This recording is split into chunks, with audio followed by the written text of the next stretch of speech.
ஒவ்வொரு மனிதனுமே மருத்துவராக இருந்தான். இன்னைக்கு இதை ஒரு பறைசாற்ற வேண்டிய ஒரு இடத்துல இருக்கும். அதனால எனது அருமை சொந்தங்கள் அனைவருமே உண்ண கற்றுக்கொள்ளுங்கள். உண்ண கற்றுக்கொள்கின்றவர்கள் உங்கள் உறவில் பங்கம் வராது. உறவாட கற்றுக்கொள்ளலாம். உண்ணுவதில் குறை இருந்தால் உறவிலே குறை வரும். உணவும் உறவும் குறைபட்டால் வாழ்வதே வெறுமையாகி. இந்த தளத்திற்கு இன்றைய மிக அவசரம் இயற்கை உணவாண்மை, இயற்கை மருத்துவம். சிறப்பு சார். இப்போ அந்த கருங்குருவை சம்மந்தமாக சொன்னீங்க சார். கருங்குருவை எந்த அளவுக்கு முக்கியமானது மருத்துவ ரீதியாகவும்? பொதுவாக அரிசினாலே ஆபத்தானது. நம்ம ரொம்ப கவனமாக இருக்கணும்.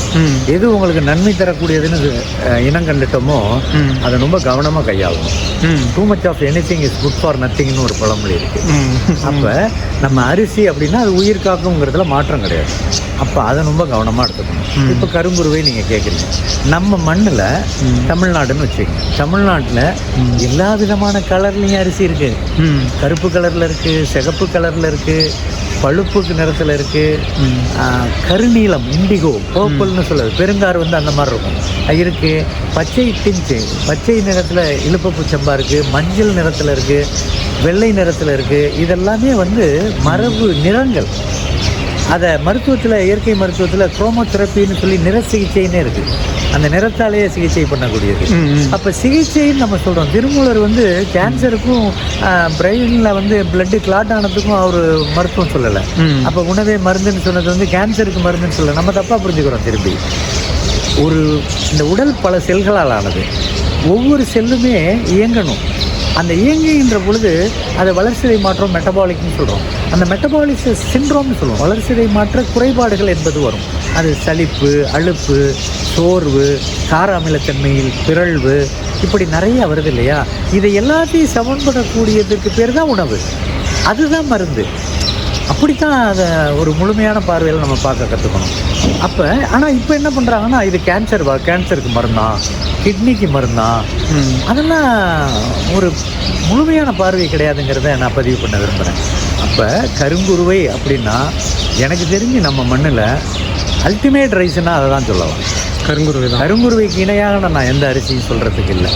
ஆனால் அதுக்காக இதை மட்டும்தான் சாப்பிடணும், மற்றது சாப்பிட வேண்டாம்னு திரும்பவும் நம்ம தவறாக புரிஞ்சிக்க முடியாது.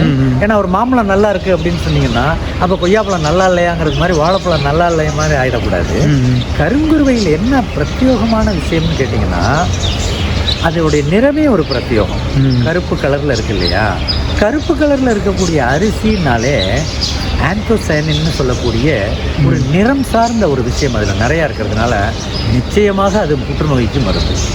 அப்படின்னா என்னென்னா, எனக்கு புற்றுநோய் 4வது ஸ்டேஜுங்க, கருங்குருவை சாப்பிட்டா சரியாயிடுமான்னா அது அல்ல புரிதல். ஒரு புற்றுநோயே இன்றைக்கி உங்களுக்கு இல்லை, எனக்கு இல்லை. அப்போ இதை சாப்பிட பழகிக்கிட்டிங்கன்னா மரணம் கொண்டாடப்படலாம், மரணம் வரை புற்றுநோய் வராது. அப்படித்தான் நம்ம பார்க்கணும் ஒரு மருந்தான உணவை. சரி, புற்றுநோய் வந்தவருக்கு என்னன்னா அதை 2ஆம் நிலை வராமல் பாதுகாத்துக்கும்.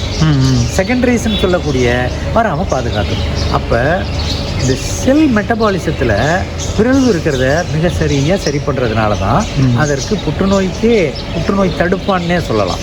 சரியாக சொல்லணும்னா தடுப்பான். அதே மாதிரி பார்த்திங்கன்னா நீரிழிவு நோய்க்கு இந்த ஜிஐன்னு இப்போ கிளைசமிக் இண்டெக்ஸ் சொல்கிறாங்க. சர்க்கரை தான் ரொம்ப அவசியமான சத்து. அது கூட போயிடாமல் இருக்கணும், அவ்வளோதான் விஷயமே. சர்க்கரையே இருக்கக்கூடாதுன்னு நினச்சோம்னா நம்ம இறந்து போயிடுவோம். அப்போ எது சாப்பிட்டாலும் சர்க்கரை தான். நீங்கள் பாவக்காய் சாப்பிட்டாலும் அதோடைய நிலை பொருள் இனிப்பு தான், சாக்கரைட் தான். அப்போ இந்த கருங்குருவை சிறுநீரகம் இருக்கு இல்லையா? சிறுநீரகம் சார்ந்த எங்களுடைய மையத்திலேயே டயாலிசிஸ் பேஷண்ட்டுக்கே அது நல்ல ரிசல்ட் தருது. அதுலேருந்து ரிவோர்ட் பண்ணியிருக்கோம். அப்போ கருங்குருவை சிறுநீரகம் சார்ந்த எந்த பிரச்சனைக்கும் அது நிவாரணம் தருது. ஒரு உணவாகவும் இருக்க வேண்டும். அந்த உணவுக்குள்ளே மறைமுகமாக மருந்தும் புதைந்திருக்குன்னா கருங்குருவை சொல்ல முடியும். அனைத்து விதமான தோல் நோய், நீங்கள் சில மருத்துவத்துறையில் போனீங்கன்னா சொரியாசிஸுக்கு மருந்தே இல்லைம்பாங்க. அப்படிலாம் ஒன்றும் கிடையாது. நீ செய்யக்கூடியதை எதை செய்யணும், எதை செய்யக்கூடாதுன்றது. இப்போ உதாரணத்துக்கு ஒரு இயற்கை மருத்துவராக பார்த்தீங்கன்னா கருங்குருவையை சாப்பிடுங்க, அது டூஸ் என்ன, பால் குடிக்கக்கூடாது, பால் தவறானது. ஒரு தீட்டிய தானியங்கள், அது எதுவாக இருக்கட்டும், அரிசியாக இருக்கட்டும், பருப்பாக இருக்கட்டும், அந்த மாதிரி விஷயங்கள். உப்பு அதிகம் சாப்பிடக்கூடாது, உப்பே தப்பு பண்ணக்கூடியது, ரொம்ப கவனமாக இருக்கணும். அப்போ செய்யக்கூடியதை செய்ய வேண்டும், அதில் கருங்குருவை செய்யக்கூடாததை தவிர்க்க வேண்டும். செய்தக்க அல்ல செய்ய கெடும், செய்தக்க செய்யாமையானும் கெடும், வள்ளுவன் தானே சொல்லிட்டு போயிருக்கான். அப்போ கருங்குருவை இது அன்னில இன்னைக்கு இந்த கொசு மூலியமாக பரவுதுன்னு பயமுறுத்தி யானைக்கால் வருதுங்கிறாங்களா வெள்ளேரியான்னு, அதுக்கு மிகச்சிறந்த ஒரு நிவாரணம் தரக்கூடிய கருங்குருவை. இது மாதிரி நான் ஒரு பட்டியலிட முடியும் லைஃப் ஸ்டைல் டிசார்டர்ஸில். இந்த அனைத்துக்குமே கருங்குருவை அருமையான நிவாரணமாக பார்க்கலாம். பசியும் ஆற்றும், மருந்தாகவும் வேலை செய்யுது. இப்போ சொரியாசிஸுக்கும் வந்து இது நிச்சயமாக கொஞ்சோண்டு அதை எடுத்து சமைச்சு கொஞ்சோண்டு சாப்பிட்றீங்க, மிச்சம் கொஞ்சம் வச்சு அதை நல்லா அரைச்சி உடம்பு பூரா தேய்ச்சிக்கிட்டு டெய்லி அதை வந்து ஒரு பேஸ்ட் மாதிரி குளிக்கிறதுக்கு 1/2 மணி நேரத்துக்கு முன்னாடி தேடிச்சிட்டு மற்ற வேலையை பார்த்துட்டு குளிங்க, கண்டிப்பாக சொரியாசிஸ் போயிடுமே. மிக அருமையான மருந்தாச்சே. இப்போ இதெல்லாம் சொன்னதுனால உடனே என்ன நினைக்கக்கூடாது, சரி கருங்குருவியை நம்ம எவ்வளவு காசு வேணாலும் கொடுத்து வாங்கி காலையில் 10 இட்லி, மதியானம் ஒரு தட்டு நிறையா சோறு, ராத்திரி 4 தோசை, அப்படி இல்லை. நீங்கள் ஒரு அரிசி என்பது it should fill your stomach, heal your டிசார்டர்னு சொல்லலாம். உங்கள் வயிற்றை நிரப்ப வேண்டும், ஃபில்லர் எலிமெண்ட்டு. இன்னொன்று ஹீலர், அது எந்த நோயும் வராமல் வச்சுக்கணும். அந்த வகையில் தான் அந்த அரிசியை பார்க்குறப்ப ஒரு வேளை சாப்பிட்டாலே போதும். எந்த அரிசியாக இருந்தாலும் மரபு அரிசியே ஒரு வேளை போதும். அப்போ சொத்தை எப்படி சாப்பிடணுங்கிறதுல இப்போ சமீபத்தில் அதுவும் நான் நிறைய பதிவு பண்ணியிருக்கேன், அதையும் இங்கே சொல்ல விரும்புகிறேன். ஒரு மரபு அரிசிகளை மறு உலை அடிசில் சாறு, மறு உலை அடிசில் சாறு, மறு உலை கஞ்சி, இது 2ஆக சாப்பிட கற்றுக்கணும்.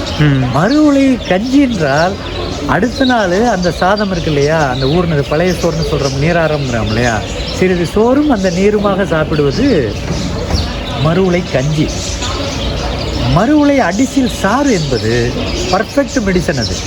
அது என்ன பண்ணுதுன்னா, இந்த அரிசியை ஒரு கஞ்சி மாதிரி வச்சு மண்கலயத்தில் அதை வச்சிருந்து அந்த கஞ்சியை அடுத்த நாள் வடிகட்டி அந்த தண்ணீரை மட்டும் குடிக்கணும், அந்த சோறு சாப்பிடக்கூடாது. அந்த அரிசியில் மறுபடி தண்ணீரை ஊற்றி வேறொரு பாத்திரத்தில் கொஞ்சம் தண்ணியை வச்சு சூடு பண்ணி இந்த மண் பாத்திரத்தை எடுத்து அதில் வச்சு இதை கொஞ்சம் வெப்பநிலைக்கு ஆளாக்கி கொதிக்க விடக்கூடாது.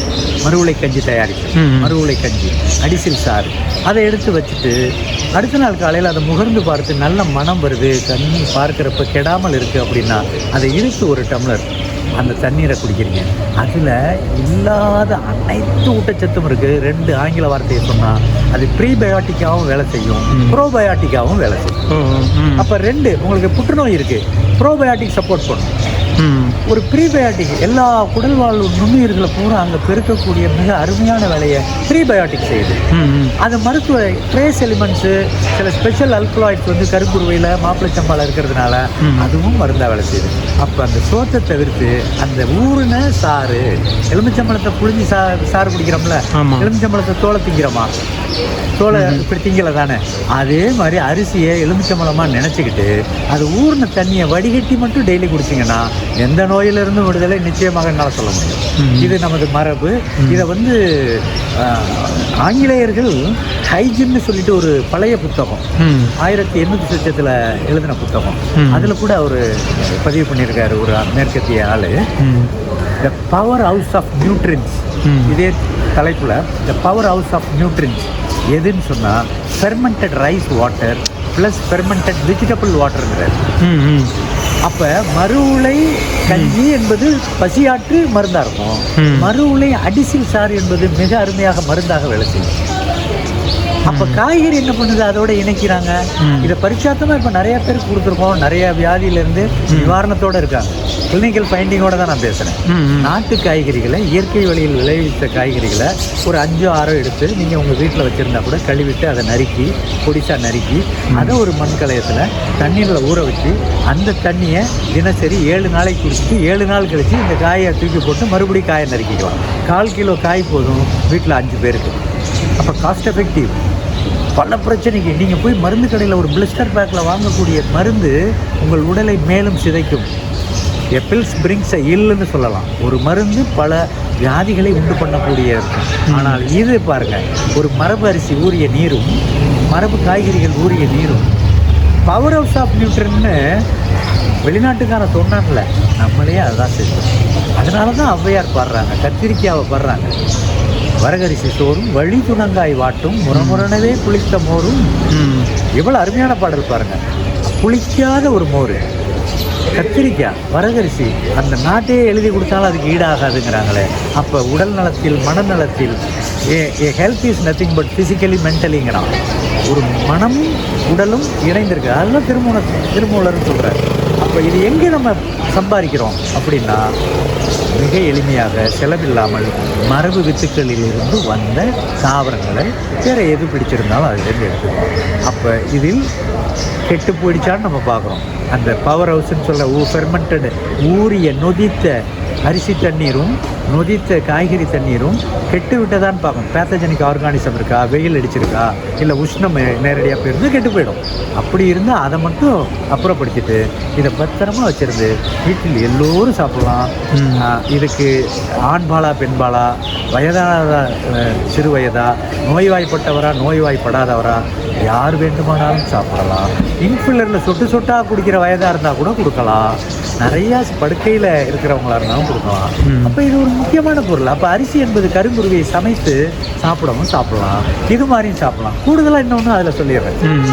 பவுடராக்கி கருங்குருவியை கொஞ்சம் எடுத்து கொஞ்சம் லேசாக வறுத்து பவுடராக்கி டீ காபி போட்டு குடிக்கிறோம்ல, அந்த டீ தூள் மாதிரி தண்ணியில் சூட வச்சு ஒரு வெல்லம் கருப்பட்டி தேன் கலந்து ஆற்றி குடிச்சிட்டா அது ரைஸ் டீ அல்லது ரைஸ் காஃபி.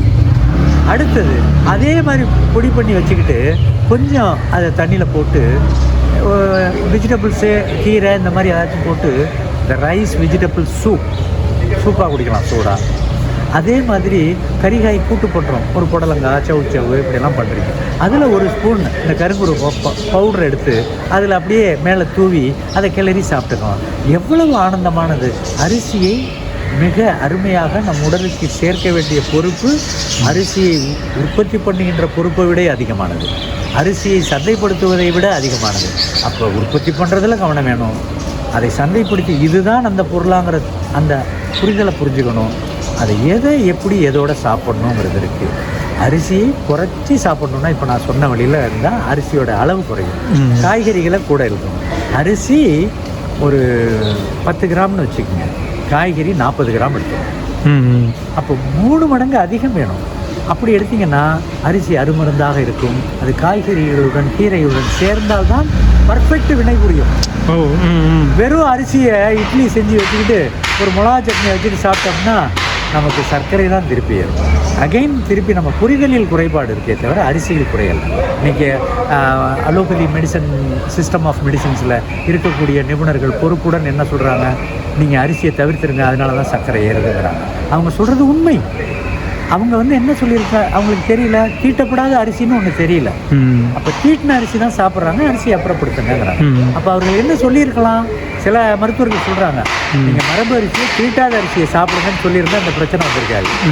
அதை இப்போ தான் நம்ம இது மாதிரி உங்களை மாதிரி ஊடகங்கள் மூலமாக நிறைய போகுது. மரபு அரிசியாக இருக்க வேண்டும், தீட்டாத அரிசியாக இருக்க வேண்டும், கறிகாய்களுடன் இணைத்து சாப்பிட வேண்டும், கறிகாய்களை இணைத்து சாப்பிடாவிடில் அடிசில் சாராக குழுந்த வேண்டும், அரிசியை தவிர்த்துக்கணும். அது கருங்குருவை ஒரு பிரத்யோகம் சொல்கிறதுக்கு அதுக்கு இணையாக சொல்லணும்னா மாப்பிளச்சம்பா.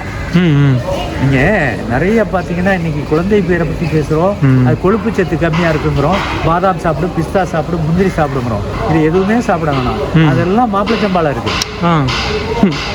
எசென்ஷியல் ஃபேட்டி ஆசிட் இருக்கு இல்லையா, கொழுப்பு சத்து மாப்பிளச்சம்பாவில் நிறைய இருக்குது. நரம்புகள் இருக்கு இல்லையா, பெரிஃபரல் சிஸ்டம் நரம்பு மண்டலம் இருக்கு இல்லையா, இந்த நரம்பு மண்டலத்தில் உள்ள இருக்கக்கூடிய வளவளப்பான மியூக்கஸ் மெம்பரேன் எபிதெலிக் செல் டேமேஜ் ஆகிறதை சரி பண்ணக்கூடிய வல்லமை மாப்பிளச்சம்பாவுக்கு. இந்த பார்க்கின்சன் சொல்லக்கூடியது, பக்கவாதம்னு சொல்றது, முகவாதம்னு சொல்றது, இது அனைத்திற்குமே தீர்வு மாப்பிளைச்சம்பா. மாப்பிளைச்சம்பா என்பது ஒவ்வொருவரும் ஒவ்வொரு மாதிரி புரிஞ்சுக்கிட்டு பேசுறோம். யார் பேசுறதையும் விமர்சனம் பண்றது நம்ம வேலை இல்லை. மாப்பிள்ளை தன்மையை இழந்த ஒருவன், அது வயதானவனாக இருந்தாலும் சரி, இள வயதாக இருந்தாலும் சரி. பழைய காலத்தில் வயதானவர்களுக்கு மாப்பிள்ளைத்தன்மை இழந்திருக்கும், முறுக்கு ஏறுறது திமிருங்கிறோம்ல, அந்த மாப்பிள்ளைத்தனத்தை தரக்கூடிய அரிசி என்பதனால்தான் அதுக்கு மாப்பிள்ளைச்சம்பா. மாப்பிள்ளைத்தன்மையை இழந்தவர்களை மாப்பிள்ளை போல் மறுகட்டமைப்பு மேக்கப் பண்ணும், அது மேக்கப்பிங் ப்ராடக்ட். அது அப்போ அவ்வளோ வல்லமை உள்ளது. இப்போ மாப்பிள்ளையா இருக்கிறவனே சாப்பிட வேண்டிய அவசியத்தில் இருக்கிறது, அதுக்கு பேர் அல்ல. அவன் தான் ஏற்கனவே திமிரோட தானே இருப்பான். ஒரு முறுக்குடன் இருப்பான். ஒரு முதியவர்கள்னா உடனே இதில் தவறாக புரிஞ்சுக்கிறதுக்கு இல்லை. ஒரு இல்லறம் தாம்பத்தியம் அப்படின்னு இல்லை. அவர் ஆரோக்கியமாக அவருடைய பணியை செய்யறதுக்கே அவர் முறுக்குடன் தானே இருந்தாலும், அவர் இல்லறத்தானாக இருந்தாலும் துறவரத்தானாக இருந்தாலும் நரம்பு முறுக்கேறி இருந்தால்தான் அவர்கள் மிக சிறப்பாக செயல்பட முடியும். அந்த முறுக்கேறிய தன்மையை தரக்கூடியதில் மிக அப்பளுக்கில்லாத ஒரு பொக்கிஷம் நம்ம மண்ணு, மாப்பிள்ளை சம்பா. கருங்குருவிக்கு இணையானது நிறைய சொல்லலாம். இதய நோய்க்கு அது மருந்தா பயன்படுத்தலாம். அதுவும் தோல் நோய் சார்ந்ததுக்கு. நிறம் இருக்கு இல்லையா, நீங்க அழகா எடுத்துக்கலாம். நிறம் சார்ந்த அரிசிகள், தானியங்கள், பருப்பு வகைகள், எண்ணெய் வித்துக்கள், கறிகாய்கள், பழங்கள் எல்லாமே பியூட்டிஃபுல். அவர் முழுமையான மருத்துவ சேவை செய்கிறது. மருத்துவ சேவை செய்வது இயற்கையில் உளவாண்மையில் படைக்கப்பட்ட நிறம் சார்ந்த விளைபொருள்கள். அதை நம்ம அப்புறப்படுத்தி தோலை சீவி குப்பையில் போட்டுறோமே, நம்ம எப்படி ஆரோக்கியமாக இருக்க முடியும்? நெல்லை தீட்டிடுறோம், காய்கறியை உரிச்சிடுறோம், பழங்களை உரிச்சிடுறோம். அப்படி அல்ல. ஏன்னா இதை நோக்கி இப்போ தேவை அவசியம் வந்துருச்சு. காரணம் என்னென்னா, எல்லா மருத்துவ உலகமும் அது எந்த துறையாக இருந்தாலும் நோயை தீர்க்க முடியாமல் ஒரு சவால்கள் நிறைந்த ஒரு துறையாக இருக்குது. அப்போ என்ன செய்கிறதுன்னு தெரியல. ஒன்றுமே செய்ய வேண்டாம். மரபு பொருட்களை உண்ண வேண்டும், நஞ்சில்லாத உணவை உண்ண வேண்டும், எதனுடன் இணைத்து சாப்பிட வேண்டும் என்று.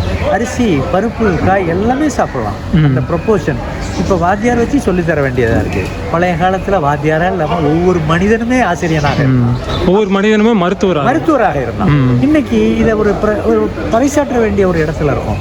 அதனால எனது அருமை சொந்தங்கள் அனைவருமே உண்ண கற்றுக்கொள்ளுங்கள். உண்ண கற்றுக்கொள்கின்றவர்கள் உங்கள் உறவில் பங்கம் வராது. உறவாட கற்றுக்கொள்ளலாம்.